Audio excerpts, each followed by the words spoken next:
Bambu ini tumbuhan berongga yang pertumbuhannya atau regenerasinya tuh tercepat di antara tumbuhan yang lainnya. Kalau kita mau lihat atau mau membaca bagaimana usia bambu itu tidak bisa dilihat dari diameternya. Berbeda seperti pohon. Kalau bambu itu kita lihat dari panjang-panjang ruasnya. Semakin panjang, usianya semakin tua. Nah, kalau bambu itu memang regenerasinya cepat. Tapi kalau nggak dijaga, dikasih habis semuanya, bisa punah juga. Jadi selama tunasnya masih ditinggalkan, itu masih bisa tumbuh terus. Jadi ini kita kasih tebang seperlunya aja. Di tengah perhatian dunia terhadap isu perubahan iklim dan perlindungan hutan, bambu menjadi alternatif pohon penghasil kayu yang dapat tumbuh dengan cepat.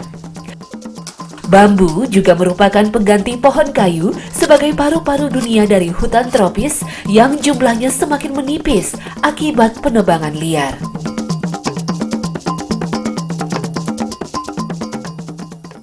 Kelihatan gambarnya, Pak.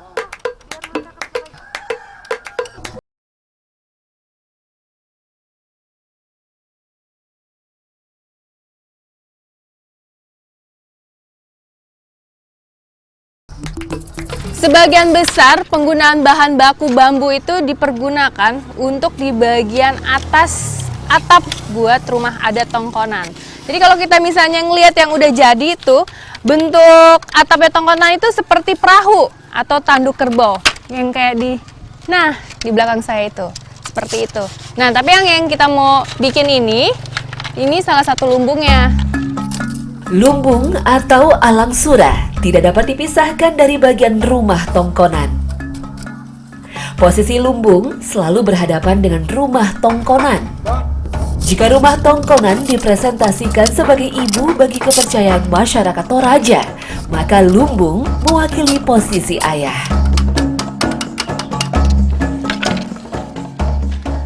Tinggi dari lumbung ini kira-kira 15 meter. Tapi kalau Tongkonannya sendiri tuh bisa tingginya mencapai 30 meter. Nah, bahan baku bambunya ini biasanya digunakan hanya untuk di pinggir-pinggir bagian luar dari atap. Nah, seperti ini. Kalau dulu ini banyak sekali penggunaannya karena caranya tuh ditumpuk-tumpuk sampai atas dicampur sama ijuk. Nah, itu semuanya bahan bakunya dari bambu. Cuman sekarang udah mulai ada pergeseran, lebih banyak menggunakan seng. Kalau kita lihat tuh banyak rumah-rumah Tongkonan udah pakai seng semua, seng. Ini alasannya bukan karena bahan baku bambunya sudah tidak ada, tapi biayanya lebih murah menggunakan seng daripada bambu. Bambu mahal ternyata. Konstruksi asli bagian atap lumbung dan Tongkonan terbuat dari tumpukan bambu yang saling tumpang tindih. Fungsi dari susunan ini adalah untuk mencegah masuknya air hujan melalui celah-celah sekaligus sebagai lubang ventilasi. Komposisi ini dilakukan berulang-ulang hingga bagian atap berbentuk tanduk. Sebenarnya bentuk runcing pada bagian atap rumah Tongkonan dan lumbung tak hanya mewakili keberadaan tedong atau kerbau, namun erat kaitannya juga dengan bentuk perahu dari dataran Cina. Berdasarkan sejarah, asal-usul masyarakat Toraja merupakan hasil akulturasi ras Melayu Sulawesi dengan imigran Cina yang datang dari Teluk Tongkin yang akhirnya pindah ke dataran tinggi. Pada bangunan Tongkonan, bilah bambu yang sudah dibelah dua disusun selang-seling. Salah satu bagian bilah bambu ini harus bertumpu pada kayu sebagai sandaran agar dapat menahan beban susunan bambu berselang-seling ini. Jika dilakukan dengan benar, teknik atap seperti ini tidak membutuhkan pasak atau paku sama sekali. Antara susunan bambu yang satu dengan yang lain bisa saling mengunci. Sistem penguncian ini bisa bekerja dengan sempurna bila diameter bambu yang dipakai dan belahan bambu yang dipotong sama persis. Jadi perhitungannya harus benar-benar akurat.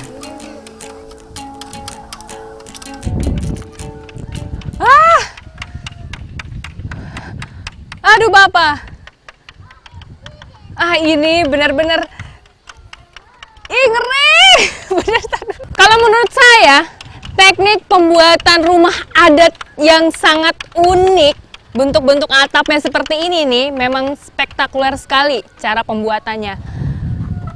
Apalagi ketika kita harus bikin yang paling ujung-ujung, ini harus menggunakan pondasi-pondasi yang terbuat dari bambu yang harus kokoh.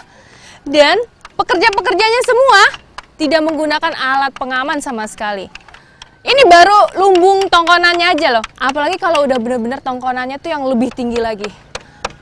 Ini saya udah paling ujung dan aduh rasanya deg-degan sekali. Udah turun. Ngeri.